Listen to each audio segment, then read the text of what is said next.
नमस्कार, मैं हूं वंदना पांडे और आप देख रहे हैं के न्यूज इंडिया और बात करेंगे वक्फ बिल पर बवाल क्यों।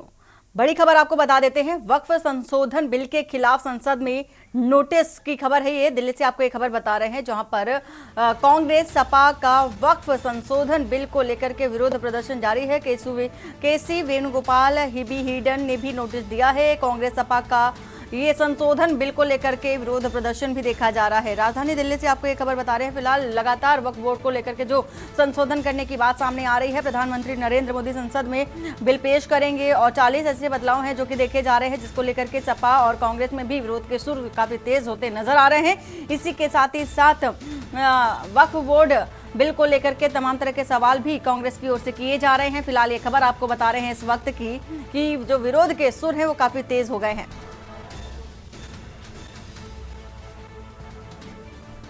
तो कांग्रेस सपा का वक्फ संशोधन बिल को लेकर के विरोध प्रदर्शन जारी है और इसी के साथ ही साथ केसी वेणुगोपाल हिबी ईडन ने भी नोटिस दिया है। सवाल कई उठाए जा रहे हैं और खास तौर पर संशोधन को लेकर के ये सवाल उठाए जा रहे हैं कि क्या जरूरत है संशोधन करने की।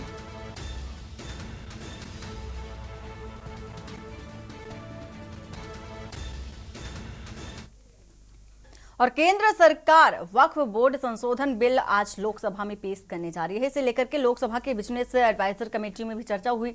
जब से इस बिल के संसद में आने की बात और बिल के मसौदे को लेकर के जो बात ये सामने आई, तो वैसे ही मुस्लिम समाज से लेकर मुस्लिम नेताओं और विपक्ष में भी इसे लेकर के खासा रोष देखा जा रहा है।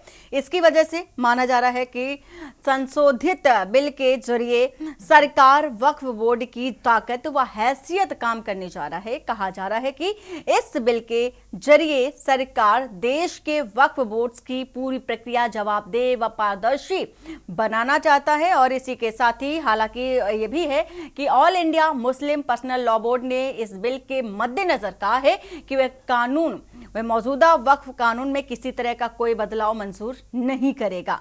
आखिर विवाद क्या है इस पूरे मसले को लेकर के, ये भी आपको बता देते हैं। दरअसल इस बिल को लेकर के विवाद का सबसे बड़ा जो बिंदु है, पॉइंट है, वो वक्फ बोर्ड की संपत्ति को माना जा रहा है।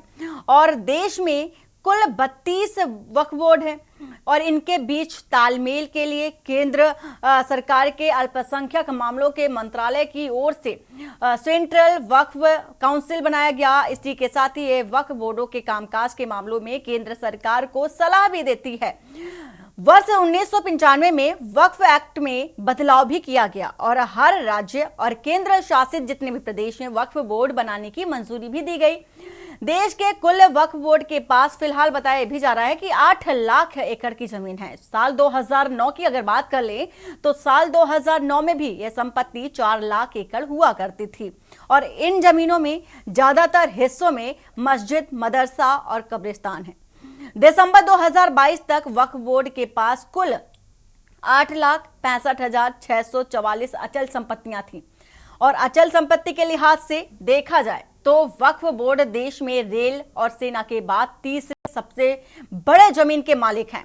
2013 में मिली थी इस बात को मंजूरी। दरअसल बात अगर 2013 की भी अगर कर लें तो यूपीए सरकार के समय में वक्फ बोर्ड कानून में संशोधन कर इन्हें असीमित अधिकार दे दिए गए थे। मौजूदा कानून के तहत केंद्र सरकार, राज्य सरकार या कोर्ट तक संपत्ति विवाद के मामले में हस्तक्षेप नहीं कर सकती थी। अगर किसी जमीन को लेकर कोई विवाद होता है तो उसे साबित करने की जिम्मेदारी वक्फ बोर्ड की नहीं बल्कि दूसरी पार्टी की होती थी। बोर्ड को अपना मालिकाना हक साबित करने के लिए किसी तरह का कोई सबूत या दस्तावेज नहीं देना होता है। बिल लाने की वजह यह भी है कि इनके पास जितनी जमीन है और इनके द्वारा जो रेवेन्यू दिखाया जा रहा है उनमें आपस में मेल नहीं दिखता। वक्फ बोर्ड महज साल 200 एकड़ का राजस्व दिखाता है। इन्हीं बिंदुओं के चलते हैं वक्फ बोर्ड के पास मौजूद इन असीम शक्तियों को लेकर के कई ओर से देखा जा रहा है कि जो विरोध के सुर हैं उठते नजर आ रहे हैं। यहां तक कि सच्चर कमेटी ने भी अपनी रिपोर्ट में वक्फ बोर्ड के कामकाज में पारदर्शिता की बात कही।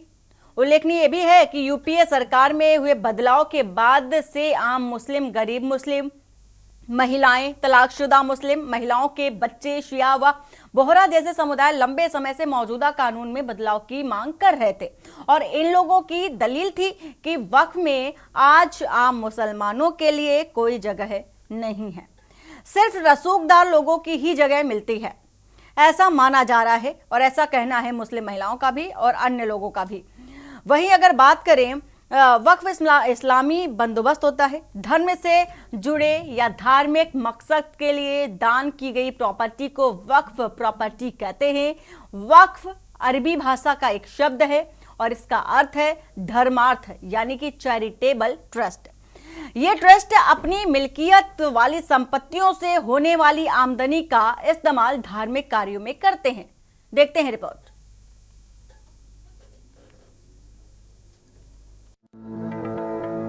वक्फ इस्लामी बंदोबस्त होता है। धर्म से जुड़े या धार्मिक मकसद के लिए दान दी गई प्रॉपर्टी को वक्फ प्रॉपर्टी कहते हैं। वक्फ अरबी भाषा का शब्द है। इसका अर्थ है धर्मार्थ यानी चैरिटेबल ट्रस्ट। ये ट्रस्ट अपनी मिल्कियत वाली संपत्तियों से होने वाली आमदनी का इस्तेमाल धार्मिक कामों के लिए करते हैं। भारत में ऐसे बंदोबस्त वक्फ एक्ट के तहत आते हैं। इसके तहत प्रॉपर्टी की देखरेख वक्फ बोर्डों के जरिए की जाती है। एक बार दान दिए जाने पर प्रॉपर्टी वापस नहीं ली जा सकती। उसका इस्तेमाल धर्म से जुड़े कामों के लिए ही होता रहता है। स्पेसिफिकली मुस्लिम का वर्ड क्यों इस्तेमाल किया गया है, क्योंकि वक्फ जो है, वक्फ एक इस्लामिक ड्यूटी है एक्चुअली, तो इसीलिए उसके अंदर जो है मुस्लिम्स को उसके मैनेजमेंट के लिए, उसकी गवर्निंग के लिए मुस्लिम्स को इसलिए स्पेसिफिक किया गया है। जहाँ जैसा आपने क्वेश्चन पूछा कि इसके ऊपर क्या इफेक्ट पड़ेगा, तो जहाँ तक है सरकार ये चाह रही है इसके अंदर कि इसके अंदर दूसरे धर्म के लोगों को भी शामिल किया जाए। तो जब ऑलरेडी क्लियरली तौर पर ये वर्ड स्पेसिफिक है वक्फ एक्ट के अंदर कि क्योंकि मुसलमानों के ज़रिए ये आवाम की भलाई के लिए ज़मीन दी जाती है और ये मुसलमान ही इसको गवर्न करेंगे। वक्फ अधिनियम 1954 में पारित किया गया था। वक्फ संपत्तियों को नामित करने के लिए गवर्निंग बॉडी को ज्यादा ताकत देने के लिए 1995 और फिर 2013 में संशोधन किया गया। एनडीए सरकार इस अधिनियम में संशोधन करने के लिए पूरी तरह तैयार है। प्रस्तावित एक्ट धारा 40 को हटाने की कोशिश है। इसमें बोर्ड को वक्फ प्रॉपर्टी घोषित करने की ताकत मिलती है। मौजूदा अधिनियम में बड़े बदलाव का प्रस्ताव है, जिसमें वक्फ बोर्ड में मुस्लिम महिलाओं और गैर मुस्लिमों की नुमाइंदगी देना शामिल है। देखिए, वक्फ के तहत जो प्रॉपर्टीज हैं वो कॉन्स्टिट्यूशन से प्रोटेक्टेड है। वक्फ में जो प्रॉपर्टीज हैं वो वक्फ से मुतालिक जो कानून है, शरीयत एप्लीकेशन एक्ट 1937, जिसको हमारे कानून ने, हमारे संविधान ने मान्यता दी है। उनका कहना है कि एक्ट में संशोधन के तहत बोहरा और आगा खानियों के लिए अलग बोर्ड बनाने और दूसरे मुस्लिम समुदायों की नुमाइंदगी को बढ़ावा देने की भी कोशिश की जा रही है। संशोधनों का विरोध कर रहे लोगों का कहना है कि केंद्र सरकार जिला कलेक्टरों को और इस पूरे मसले पर दानिश अंसारी क्या कह रहे हैं, आपको सुना देते हैं। आज पेश किया जाएगा, कैसे देखते हैं, क्या इससे फायदे होंगे? देखिए, वक्फ की जो संपत्ति है वो मुस्लिम समाज के डेवलपमेंट के लिए इस्तेमाल होनी चाहिए। वक्फ की संपत्तियों पे स्कूल, कॉलेज, हॉस्पिटल्स बने ताकि आम मुसलमान, जो गरीब पिछड़ा मुसलमान है, उससे इसको लाभ हो। ये वक्फ की संपत्तियों का नेचर है। लेकिन लगातार आम मुसलमानों की तरफ से ऐसी शिकायतें आती थी कि वक्फ की संपत्तियों पर इलीगल इंक्रोचमेंट, अवैध कब्जे, उसका मिसयूज हो रहा है, जो कि किसी भी तरीके से मुस्लिम समाज के हित के लिए उचित नहीं था। हमारी मोदी सरकार ने हमेशा मुस्लिम समाज के हित के नियत के साथ काम किया है। मुस्लिम समाज का विकास ये हमारी मोदी समाज का एजेंडा है। ठोस तरीके से उनको विकास की तरफ जोड़ना ये हमारा लक्ष्य है। और निश्चित तौर पे जो बिल की बात चल रही है, जो अमेंडमेंट की बात चल रही है, वो बहुत ही सकारात्मक और ठोस कदम होगा मुस्लिम समाज के विकास के लिए। बोर्ड का ये संशोधन में बस एक बहाना है, रक्षा रेल नजूल लैंड की तरह जमीनों को बेचना बीजेपी निशाना बनाना चाहती है। देखिए, विपक्ष नहीं चाहता कि मुस्लिम समाज का डेवलपमेंट हो। विपक्ष नहीं चाहता कि मुस्लिम समाज तरक्की की तरफ आगे बढ़े। विपक्ष का हमेशा एजेंडा मुसलमानों का राजनीतिक इस्तेमाल करना रहा, उन्हें गुमराह करने रहा। इसके उलट मोदी सरकार ने हमेशा मुसलमानों को शिक्षित और सशक्त बनाने की नीयत के साथ काम किया है। चाहे मुस्लिम समाज की शिक्षा की बात हो, उनके विकास की बात हो, उनके आधारभूत सुविधाओं की बात हो, हर तरीके से हमारी मोदी और योगी सरकार ने सकारात्मक काम किए हैं। और निश्चित तौर पे मुसलमानों के डेवलपमेंट के लिए जो भी चीज़ आवश्यक होगा वो ज़रूर उठाएंगे।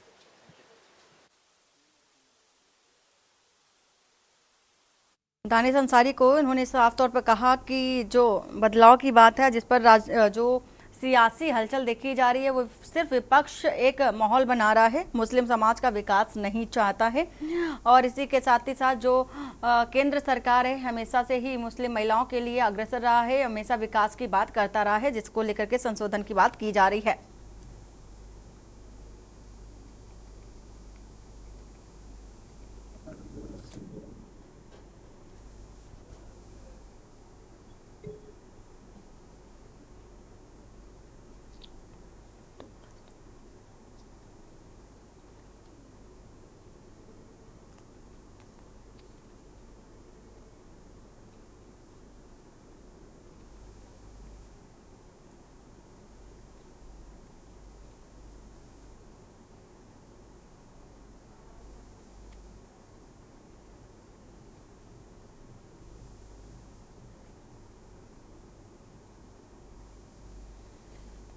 तो वक्फ बोर्ड को लेकर के और लोकसभा के बाहर से राहुल गांधी को आप देख रहे हैं।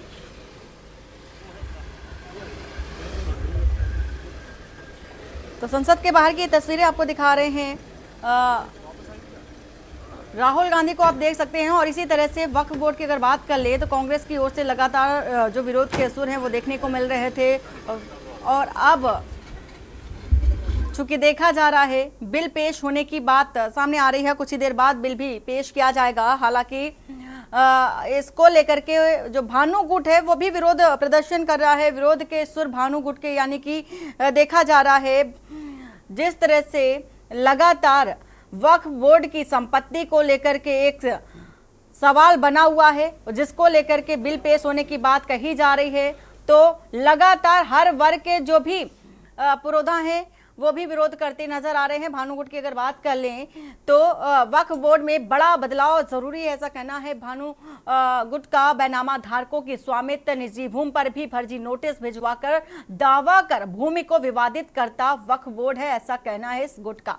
केवल एक वर्ग विशेष को खुश करने के लिए वोट बैंक की आखिर खातिर वक्फ बोर्ड को अधिकार नहीं दिए जाने चाहिए। प्रदेश में वक्फ की सभी संपत्तियों की जांच सीबीआई कराए, रिकॉर्ड जिला अधिकारी के पास हो। हर जिलों में कई आपराधिक लोगों को मुतब्बली बनाकर रंगदारी को एक गैंग बनाता जा रहा है वक्फ बोर्ड, ऐसा कहना, ऐसे आरोप भी वक्फ बोर्ड पर लगते नजर आ रहे हैं। वक्फ बोर्ड के रिकॉर्ड की ईडी सीबीआई की जांच हो और सांसद विधायक मंत्रियों द्वारा लिखे जा रहे पत्रों को भी वक्फ बोर्ड जवाब नहीं देता है। और इसी के साथ ही साथ इस तरह के जो सवाल हैं भानु गुट की ओर से भी उठाए जा रहे हैं। हमारे साथ तमाम मेहमान भी जुड़ चुके हैं, उनका परिचय करा देते हैं। राघवेंद्र राजू हैं, राजनीतिक विश्लेषक हमारे साथ। इसी के साथ ही साथ कृष्ण मोहन पांडे प्रवक्ता हैं बीजेपी से।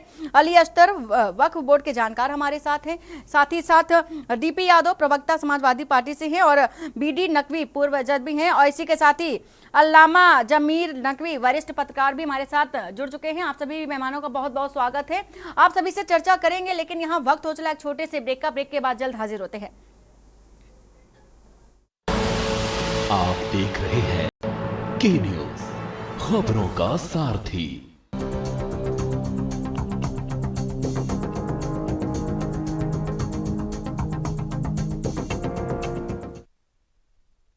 और ब्रेक के बाद आपका स्वागत है। बात कर रहे हैं वक्फ बोर्ड को लेकर के पेश होने वाले बिल की। आखिर बवाल क्यों है, हंगामा क्यों मचा हुआ है, और जो विपक्षी दल हैं वो हंगामा क्यों कर रहे हैं, इसको लेकर के हम चर्चा करेंगे। हमारे साथ तमाम मेहमान भी जुड़ चुके हैं। सबसे पहले जानना चाहेंगे, सबसे पहले हम बात करेंगे जो कि अली अख्तर है, वक्फ बोर्ड के जानकार है। सर, आपसे जानना चाहूंगी कि जिस तरह के बदलाव करने की जरूरत आन पड़ी है, संशोधन करने की बात की जा रही है, इसको लेकर के जानना चाहेंगे कि आखिर ऐसे बदलाव की जरूरत क्यों आन पड़ी, क्या जरूरत है? देखिए, संशोधन का मतलब तो ये है, संशोधन तो होते रहते हैं और टाइम पे होना चाहिए। हर चीज़ जो होती है अपडेट की जाती है। तो पिछले संशोधनों से कोई फ़ायदा तो वक्फ को हुआ नहीं, वक्फ प्रॉपर्टीज़ को कोई भी फ़ायदा नहीं हुआ। जिस तरह से फ़ायदे होने चाहिए थे वो तो नहीं हुए, और उन प्रॉपर्टीज़ को लेके विवाद पैदा हो गए, वक्फ बोर्डों को लेके खूब विवाद पैदा हुए, जो कि आज दिन लोगों की कंप्लेंट्स रहती हैं। ना वक्फ बोर्ड मॉनिटर कर पाते हैं सही से, और ना जो वक्फ है वो बच पा रहे हैं, सेव हो पा रहे हैं। तो कहीं ना कहीं पिछले कानूनों में कमी तो रही है, तभी तो ऐसा है। वक्फ बोर्ड के हालात सुधरे ही नहीं अभी तक के। वक्फ प्रॉपर्टी से हालात कहीं पे भी नहीं सुधरे हैं, किसी स्टेट में नहीं सही हुए, मगर कानूनी बना दिया गया। तो कानून में कहीं ना कहीं कमियां थी, उनमें संशोधन तो मेरे हिसाब से जरूरी होना चाहिए। तो आप मानते हैं कि जो संशोधन करने की बात आ रही है सामने, जिसका विपक्ष लगातार विरोध कर रहा है, तो वो संशोधन होना बेहद जरूरी है? हाँ, जरूरी है। विपक्ष को कुछ ना कुछ फायदा होगा उसमें, कहीं ना कहीं पे उनके लोगों के ट्रस्ट होएंगे, दबे होगी प्रॉपर्टीज होंगी उनके पास ट्रस्ट की, इसलिए फायदा होगा विपक्ष को। संशोधन की तो आवश्यकता है। बिल्कुल। डीपी यादव जी, आपसे जानना चाहूंगे कि विपक्ष फिर हंगामा क्यों कर रहा है, क्यों बवाल कर रहा है? देखिए, मैं आपको स्पष्ट बता दूं कि भारतीय जनता पार्टी की सरकार की नीयत ठीक नहीं है। ये जो बोर्ड बने हुए हैं या कमिटी बने हुए हैं, वो कहीं ना कहीं लोग बने हुए हैं। आप देखिए सर, आपकी आवाज स्पष्ट नहीं आ पा रही है। आपकी आवाज स्पष्ट नहीं आ रही है, इंटरनेट की समस्या है कुछ आपके पास? जी हाँ जी, बोलिए। हाँ, तो मैं ये कहा था कि इन बोर्डों और कमीशन का भारतीय जनता पार्टी की सरकार से सही क्रियान्वयन तो हो पाए, तो भारतीय जनता पार्टी पीछे दरवाजे से इनमें संशोधन करके कहीं ना कहीं अपनी जो है एजेंडा जो है उसको सिद्ध करना चाहती थी। आप ये बताइए, अभी जो 30 सिविल कानून लेकर के भारतीय जनता पार्टी की सरकार आएगी, उसका कितना भी होगा था, उस पर ज्यादा नहीं किया, किसानों को पेपर नहीं दिया, और उसको वापस लेना पड़ा था। नहीं, इस बार वक्फ बोर्ड के साथ भी हो रहा है। इसके साथ डॉक्टर ध्यान मदद हुआ, ठीक है सर, आपकी आवाज इंटरनेट की समस्या की वजह से दुरुस्त नहीं आ पा रही है। मैं चाहूंगी कि आप पहले इंटरनेट की समस्या थोड़ा सा सही कर लीजिए, सही लोकेशन में बैठ जाइए, जिससे कि स्पष्ट आवाज आ सके। और एजेंडे की बात कर रहे थे आप, एजेंडे की बात हम आपसे करेंगे। हमारे साथ है कृष्ण मोहन पांडे, बीजेपी से हैं। कृष्ण मोहन जी, जिस तरह से आपने सुना, समाजवादी पार्टी के जो नेता हैं उन्होंने कहा कि जो सत्ताधारी दल है बीजेपी है, वो अपना एजेंडा सेट करना चाहती है वक्फ बोर्ड के बिल पेश होने के माध्यम से। किस तरह का एजेंडा आप सेट कर रहे हैं? देखिए वंदना जी, हमारे मित्र डीपी जी हैं, ये पढ़ लिख के समाजवादी पार्टी के प्रवक्ताओं की स्थिति है, ये पढ़ लिख के नहीं आते, इनको समस्या बस बोलने आता है, चिल्लाने आता है। इनको पहले तो वक्फ क्या है इस बात के बारे में जानकारी चाहिए, उस पर कानून क्या है, वर्तमान परिस्थिति क्या है, इस पर चर्चा होनी चाहिए। खैर, ये लोगों का विषय है। वक्फ एक्ट जो है ये मुस्लिम समुदाय के संपत्तियों के संरक्षण के लिए बनाया गया, परंतु एक समय के बाद उस पर यह संस्था जमीन कब्जा करने वाली व्यवस्था बन गई, और ये कब्जा वही लोग करते थे जिनका कांग्रेस परिवार के लोगों में विशेष पहुंच थी, विशेष पैठ थी। उसके बाद से क्या हुआ, ये देश की विभिन्न जमीनों पर वो जो मजबूत बड़े मालदार जमीनें थी उन पे कब्जा शुरू कर दिया, और कब्जा ही शुरू कर दिया इन लोगों ने। किसी भी इवन एक गांव को जो कि 2000 वर्ष, जिनका 700 वर्ष पुराना इतिहास है और वक्त बने 50-70 साल हुए, उसमें इन्होंने कर दिया कि जमीन हमारी है। ये ऐसे नियम बना दिया कि कल यदि सुप्रीम कोर्ट को कह दिया जाए कि वक्त की जमीन है, यदि ये वक्त के लोग कहते कि ये संविधान जो संसद भवन है ये वक्त की जमीन है, तो मानना पड़ेगा, क्योंकि वक्त के लोग ही तय करेंगे कि ये जमीन है कि नहीं है। हमने हाई कोर्ट। ठीक है कृष्ण मोहन जी, लौटेंगे आपके पास, लौटेंगे। इशारा मिल रहा है ब्रेक का, ब्रेक के बाद हमारी चर्चा जारी रहेगी। और इसी के साथ ही बात कर रहे हैं वक्फ बोर्ड के बिल पेश होने पर जो बवाल हंगामा मचा हुआ है, उसको लेकर के हम चर्चा कर रहे हैं। वक्त ब्रेक का है, ब्रेक के बाद जल्द लौटते हैं। आप देख रहे हैं के न्यूज, खबरों का।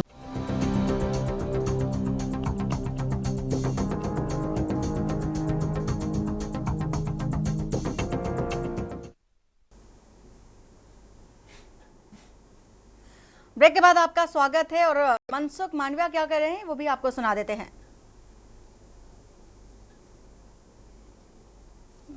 बात कर रहे हैं वक्फ बोर्ड को लेकर के जो बवाल मचा है उसको लेकर के। हमारे साथ तमाम मेहमान भी जुड़े हैं। कृष्ण मोहन जी, आप अपनी बात कर रहे थे जिस तरह से बिल को लेकर के जो समाजवादी पार्टी की ओर से विरोध किया जा रहा था, उसका जवाब भी आप दे रहे थे। आप अपना जवाब पूरा कर लीजिए। कि वक्फ का आम मुसलमानों से कोई लेना देना नहीं है। ये सिर्फ एक जमीन हड़पने की एक संस्था बन चुकी है। कोई भी जमीन पे वक्फ अपनी बात कह दे, वक्फ के लोग सार्वजनिक कह दें कि ये फला संपत्ति मेरी है, तो ना आप जिला कलेक्टर के पास जा सकते हैं, ना हाई कोर्ट जा सकते हैं, ना सुप्रीम कोर्ट जा सकते हैं। और ये जमीन सर, यहाँ पर हम रोकना चाहेंगे योगी आदित्यनाथ।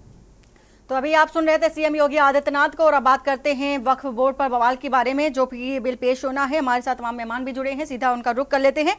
बीडी नकवी जी हैं, पूर्व जज है, जो कि हमारे साथ जुड़े हुए हैं। बीडी जी, जिस तरह से विरोध के सुर देखे जा रहे हैं, लेकिन अगर बात करें वक्फ कानून में सुधार की, तो सुधार का जो विरोध है, तो क्या इसे सियासी माना जाए? और विरोध हो भी रहा है तो क्यों हो रहा है?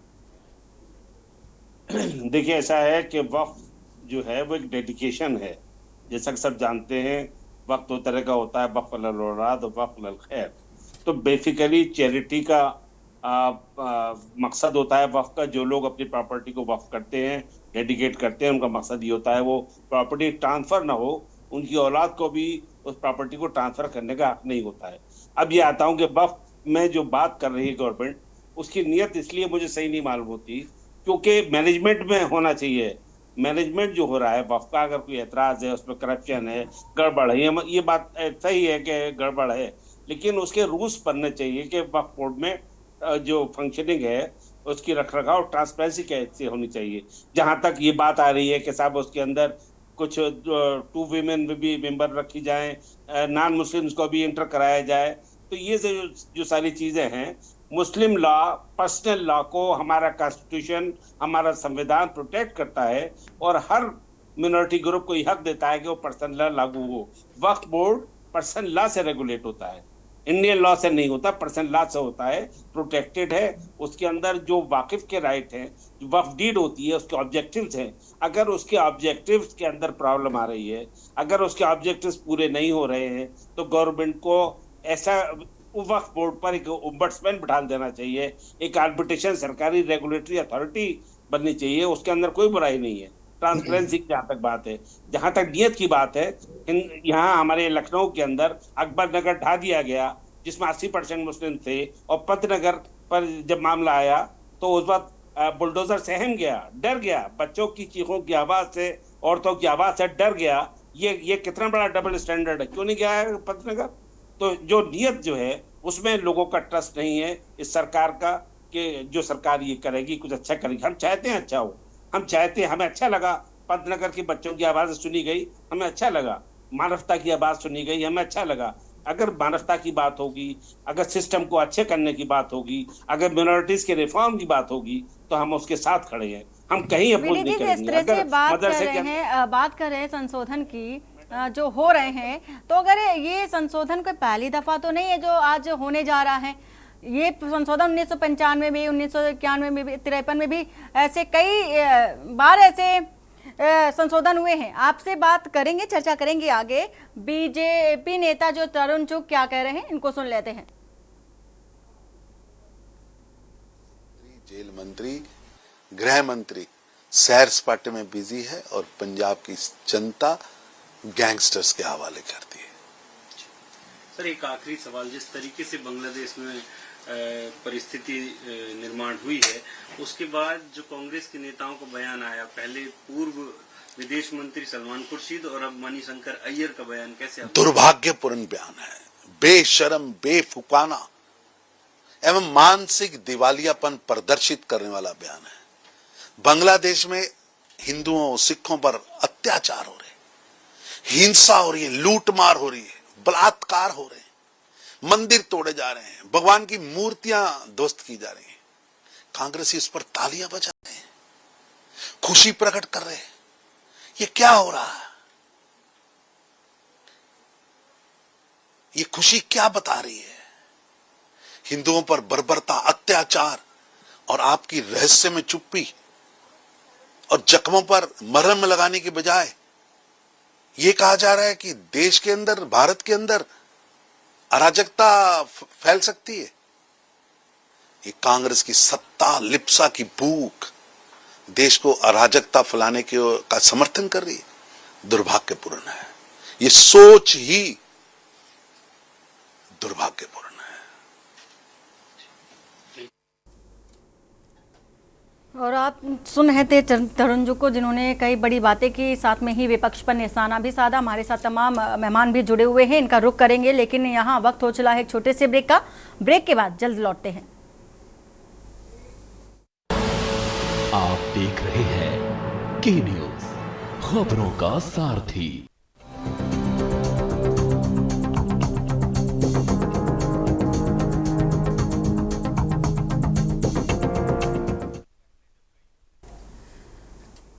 ब्रेक के बाद आपका स्वागत है। बात बदलाव की कर रहे हैं कि क्यों ज़रूरी है। तमाम मेहमान भी हमारे साथ हैं और बीडी नकवी से हम बात कर रहे थे, जो कि पूर्व जज हैं। सर, आपसे चर्चा कर रहे थे और बिल को लेकर के जानना चाहेंगे कि पहली दफ़ा तो है नहीं जो संशोधन की बात हो रही हो सामने। 2013 में भी संशोधन किया गया था, उससे पहले भी संशोधन किए गए थे, तो संशोधन ही तो किया जा रहा है, तो फिर विरोध क्यों किया जा रहा है? संशोधन जो है वो अगर मैनेजमेंट में हो, आप समझिए, संशोधन अगर मैनेजमेंट में हो और ट्रांसपेरेंसी के लिए हो तो हमें कोई एतराज नहीं होना चाहिए। जो वक्त में गड़बड़ियां हैं, जो मिसयूज है प्रॉपर्टी का, जो मुतवल्ली अपने पर्सनल यूज करते हैं प्रॉपर्टी का, जो वक्त के ऑब्जेक्टिव को पूरा नहीं करते, उसमें अगर रिफॉर्म किया जाएगा तो बहुत अच्छा होगा। लेकिन किसी की वक्त की प्रॉपर्टी किसी ने वक्त की, किसी ने अपने एयर को मुतवल्ली बनाया और आपने कहा कि साहब नहीं साहब गवर्नमेंट की 2 नॉमिनी रहेंगे, हमें उस बात पे एतराज है। बेसिकली जो बेसिक चीजें हैं वक्फ की, जो लॉ जो प्रोटेक्ट करता है, जो पर्सनल लॉ में है, पर्सनल लॉ में चैरिटी का ही पर्पस है, पर्सनल लॉ में चैरिटी का ही पर्पस है। अगर चैरिटी का पर्पस एडवांस होगा, अगर ये कहा जाएगा वक्फ के पैसे से यूनिवर्सिटी बनेगी, यहाँ यूनिवर्सिटीज को पैसा जाएगा, अलीगढ़ यूनिवर्सिटी को जाएगा, जामिया को जाएगा, तो हम ऐसे ही किसी भी अमेंडमेंट का स्वागत करेंगे। अगर ये कहा जाएगा कि वक्फ के आमदनी से यतीम खाना चलाया जाएगा, यतीम खाने में पैसा जाएगा, हम बिल्कुल वेलकम करेंगे। ऐसा अमेंडमेंट होना चाहिए, ऐसा अमेंडमेंट जरूर होना चाहिए जिसमें जो लोग प्रॉपर्टी बनाकर पर्सनल यूज कर रहे हैं और वो पब्लिक पर्पस के लिए नहीं जा रहा, जो चैरिटी नहीं हो रही, हम ऐसे अमेंडमेंट को अपोज तो करेंगे। ये कह रही है कि ये कानून पारदर्शिता के लिए है, जवाबदेही के लिए है। अभी तक जवाबदेही नहीं हो रही थी और ना ही जवाब दिया जा रहा था, तो अब ये जवाबदेही होगी कि आखिर जो इतना पैसा है या जो भी राशि आती है कहाँ जाती है। पूरा बोर्ड को लेकर के जो भी चीज़ें, जो भी पॉइंट्स आते हैं, उन सभी पॉइंट्स को मद्देनजर रखते हुए सब ब्यौरा देना पड़ेगा केंद्र सरकार को। जवाबदेही की तो बात हो रही है सर। बस वो अमेंडमेंट होगा, हम वेलकम करेंगे। बिल्कुल अकाउंटेबिलिटी होनी चाहिए, मैं बिल्कुल एग्री करता हूं। और ये भी कहा जा रहा है कि जो मुस्लिम महिलाएं हैं जिनको अधिकार नहीं मिल पाते थे, जिनकी जमीन थी कब्जे वाली, वो छुड़ाने की बात कर रही थी, तो उनका भी दमन किया जा रहा था। उनको अधिकार दिलाने की ही बात सरकार कर रही है। जी बिल्कुल। अगर किसी भी महिला की जमीन पर कब्जा है, वक्फ की है, तो उसको डिस्ट्रिक्ट मजिस्ट्रेट एडमिनिस्ट्रेशन उसको कोऑपरेट करे। अगर ऐसा कोई अमेंडमेंट है, इट्स वेलकम, इसका वेलकम होना चाहिए। हम ऑब्जेक्टिवली चीजों को देख रहे हैं, हम किसी चश्मे से नहीं देख रहे हैं कि साहब ये चश्मा लगा लिया कि नहीं साहब हर चीज को हम गलत कहेंगे, हम गलत उसको कहेंगे जो गलत होगा, जो सही होगा सही कहेंगे। मैंने यही कहा कि वक्फ की स्पिरिट से न खेला जाए। जो वक्फ करने वाला इंसान है, जिसने प्रॉपर्टी वक्फ की है खास पर्पस के लिए, जो ऑब्जेक्टिव्स हैं उनमें अगर रुकावट होगी, ठीक है बीडी जी। हमारे साथ राजनीतिक विश्लेषक भी जुड़े हुए हैं, राघवेंद्र राजू जी। इनसे जान लेते हैं कि आखिर जो बदलाव है वो जरूरी क्यों है, जो विपक्ष सवाल उठा रहा है उसके जवाब क्यों नहीं दे रहे हैं। बीडी राघवेंद्र जी, देखिए, वक्फ बोर्ड में बड़े बदलाव की जो तैयारी केंद्र सरकार ने की है, हालांकि ये देर से लाया गया एक फैसला है, इसको बहुत पहले लाना चाहिए था। और जो विपक्ष या पक्ष जो भी अपनी अपनी राय दे रहे हैं, 65,000 मामले अभी भी ट्रिब्यूनल में लंबित हैं और उनमें ज़्यादातर मामले ऐसे हैं कि सिया बोर्ड या सुन्नी बोर्ड जो भी है, अवैध कब्जों को लेकर के जाहिर सी बात है कि ट्रिब्यूनल में जो केस चला जाता है और उसके बाद जिस तरीके से अगर सेल्फ एक्यूपाइड प्रॉपर्टी का कोई लैंड ओनर है और उसको परेशान किया जा रहा है और उन सब चीज़ों में शासन और प्रशासन मौन हो जाता है, कि नहीं साहब मामला वक्फ के पास चला गया।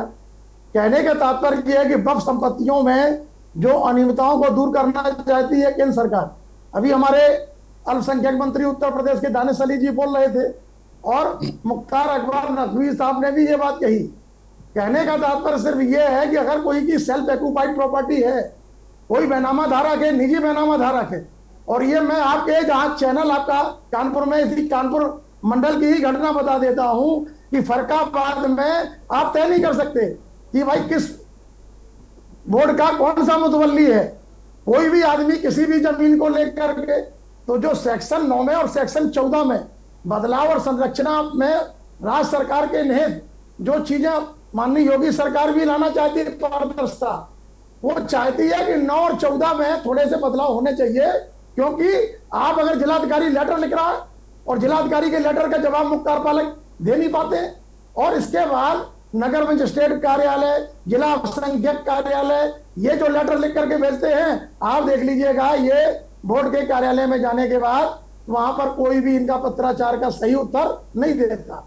अगर सिजरा में कोई जमीन नहीं है, 30 में या 37 में कहीं उसका कोई प्रलेख नहीं है, इसके बावजूद भी लगातार ऐसे मामले बहुत हैं उत्तर प्रदेश में। खासतौर से मैंने इसलिए कहा कि फरकाबाद में शमशाबाद नगर पालिका अध्यक्ष ने जब ये शिकायत दर्ज कराई थी, तो वहां के लोकप्रिय सांसद ने कि भगवान दास रस्तोगी, उनकी जो पैतृक जमीन है 1937 से सेल्फ एक्यूपाइड प्रॉपर्टी है, और उस पर जबरदस्ती भाई सिविल सूट कोई उनसे लड़ रहा था, हार गया, हाई कोर्ट तक हार गया।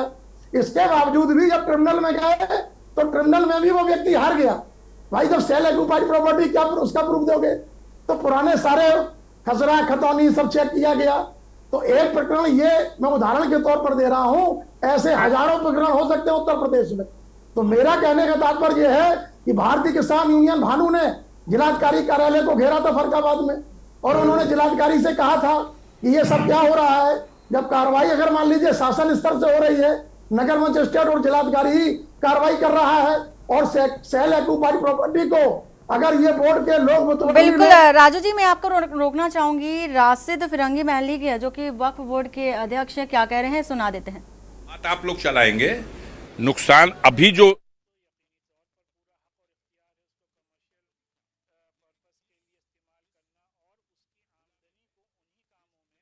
इस्तेमाल करना है, जिस काम में इस्तेमाल करने के लिए वाकिफ ने अपने वक्फनामे में मेंशन किया है। और ये भी याद रखना चाहिए कि मुल्क में वक्फ प्रॉपर्टीज़ पर बड़े पैमाने पर स्कूल, कॉलेजेस और यतीम खाने भी कायम हैं।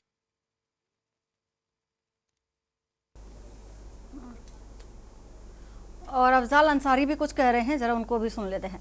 बोझ आपने लाद दिया कि जनता कराह रही है। एक जमाने में हिटलर ने कहा था कि इतना निचोड़ दो कि लोग जिंदा रहना भी तरक्की मान लें।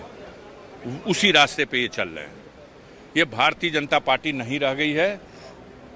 भारतीय जमीन हथियाओ और अपने चहेतों को दे दो, ये वही पार्टी है। और जनता के तो तमाम दिग्गजों को हम सुन रहे हैं, लगातार विरोध कहीं दिख रहा है तो कहीं पक्ष भी लेते नजर आ रहे हैं, समर्थन भी करते नजर आ रहे हैं। डीपी यादव जी, जिस तरह से विरोध तो दिख रहा है, विपक्ष लगातार आवाज उठा रहा है, लेकिन अगर बदलाव की बात करें तो अगर जरूरत है तो विरोध क्यों, परेशानी क्यों है आपको? देखिए, मैं फिर से स्पष्ट कर दूं कि बदलाव परिवर्तन जो है प्रकृति का नियम है, बदलाव करिए उसमें, लेकिन नियत तो ठीक होनी चाहिए, आपकी मंशा आपकी सही होनी चाहिए, वो लोकहित में होना चाहिए। अब वक्फ बोर्ड में जो परिवर्तन किया जा रहा है, जो बदलाव किया जा रहा है, वो क्या मुसलमानों के हित में है? क्योंकि वक्फ बोर्ड जो है मुसलमानों के जीवन से जुड़ा हुआ है, उनके बेहतरी के लिए बना हुआ है, उनके पास के बेहतर सुविधा के लिए बना हुआ है, शिक्षा के बेहतर सुविधा के लिए बना हुआ है, उनके जीवन में आमूल परिवर्तन के लिए बना हुआ है। तो क्या भारतीय जनता पार्टी की तो 2000 देखा जा रहा है कि जब 2006 में भी तो परिवर्तन किया था, जिसमें से 2013 में भी परिवर्तन किया था जब यूपीए की सरकार थी, जिसमें से 6 परिवर्तन किए गए थे, 6 बदलाव किए गए थे। देखिए, बार बार इस पे फोकस किया जा रहा है कि वो किसी को रिस्पॉन्सिबल नहीं है, बस जो है किसी को जवाब दे नहीं है। तो क्या जवाब दे भारतीय जनता पार्टी की सरकार उन जमीनों को जो वक्फ के पास है उनको उन्हें पौने दाम में अपने चहेतों को बेचेगी? अब यही रह गया है। अगर जवाबदेही चाहती है तो परेशानी क्या है? मसला ये है कि अगर जवाबदेही चाहती है तो हाँ बताना भी तो पड़ेगा ना कि ये इतनी जमीन है तो ये कहाँ से आई और किसकी कब्जेदारी है। तो जवाबदेही तो मांग रही है, निष्पक्षता ही तो मांग रही है, पारदर्शिता ही तो मांग रही है।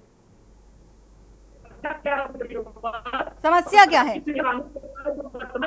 उससे तो छुड़वा सकती है, अवैध कब्जा हटा सकती है, लेकिन सरकार की नीयत ठीक नहीं है। मैं आपको बता दूं जितने भी नियम कानून पहले सरकार ठीक है। कृष्ण मोहन पांडे हमारे साथ बीजेपी से थे जिन्होंने बात रखी, अपनी भी रखी, लेकिन लगातार जो सत्ताधारी दल है वो बात कर रहे हैं, वो भी बदलाव की बात कर रहे हैं लगातार। डीपी यादव जी, ऐसा नहीं है, लेकिन जो आरोप ये भी है कि जो विपक्ष है उसे जानना नहीं है कि आखिर है क्या, बदलाव क्यों है, सिर्फ विरोध करना है। मसला ये है राघवेंद्र जी, जिस तरह से अगर राजनीतिक दृष्टि से देखा जाए तो विरोध तो कहीं विरोध कहीं पक्ष में भी आते लोग नजर आते हैं, लेकिन मसला यहाँ पर ये है कि अगर सरकार ये चाहती है कि हमें ये जो वक्फ बोर्ड है वो जवाबदेही के लिए तैयार है, इसके लिए, क्योंकि अभी तक कोई जवाबदेही नहीं बनती थी, ना ही किसी तरह का कोई रिस्पॉन्सिबिलिटी देखी जाती थी, लेकिन अब वही चाहती है सरकार, तो परेशानी विपक्ष को भी क्यों हो रही है? देखिए, तो अब बिल्कुल साफ है कि वक्फ बोर्ड में जिस तरीके से संरचना में बदलाव को लेकर के आज जो आवश्यकता है वो यही है। मैंने आपको एक उदाहरण के तौर पर बताया कि फरकाबाद के सांसद, फरकाबाद के विधायक, फरकाबाद के पूर्व नगर पालिका अध्यक्ष शमशाबाद, भाई उनकी सेल्फ एक्यूपाइड प्रॉपर्टियां लोगों की बेची जा रही हैं, और मुतवल्ली जो वहां पर, मैं तो नाम भी आपके सामने ले रहा हूँ, वहां 3-3 मुतवल्ली हैं सिया बोर्ड के, और वो अलग अलग किसी को भी कागज पकड़ा देते हैं सुबह शाम।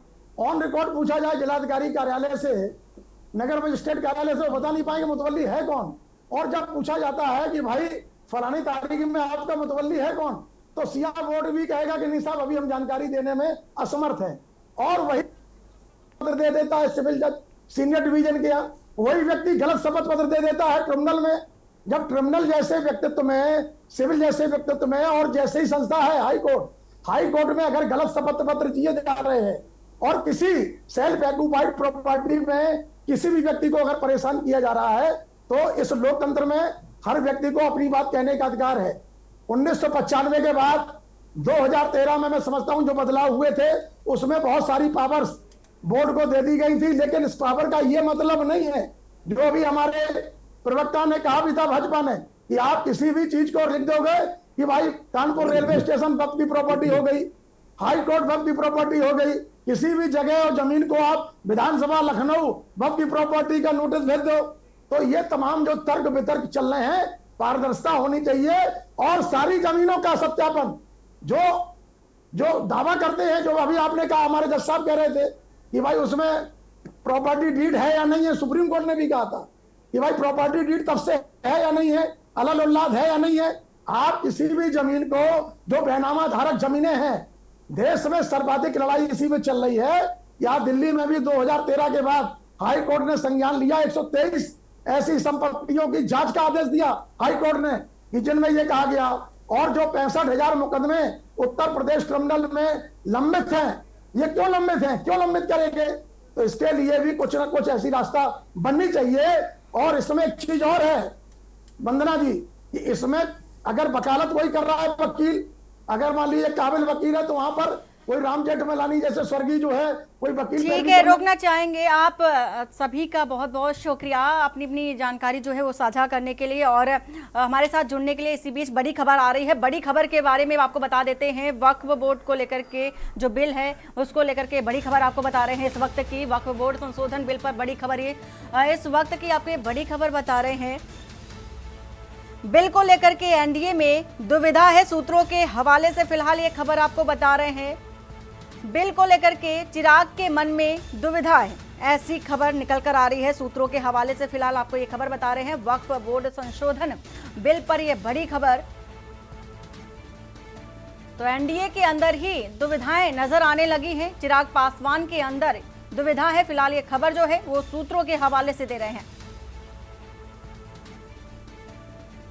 तो बिल को लेकर के चिराग के मन में दुविधा है। सूत्रों के हवाले से आपको ये खबर बता रहे हैं, वक्फ बोर्ड संशोधन बिल को लेकर के बड़ी खबर है और बिल में बदलाव करने की बात हो रही है, लेकिन जो संशोधन करने की बात चल रही थी, इसी बीच एनडीए में ही दुविधाओं की स्थिति देखी जा रही है। और हमारे साथ इसी मसले को लेकर के तमाम मेहमान जुड़े हुए थे, जो कि अपनी अपनी जानकारी, अपनी जो राय थी वो भी दे रहे थे। बहुत बहुत शुक्रिया आप सभी का। और बुलेटिन में फिलहाल इतना ही। बाकी की खबरों के लिए बने रहिए आप के न्यूज़ इंडिया के साथ। नमस्कार। आप देख रहे हैं के न्यूज़, खबरों का सारथी।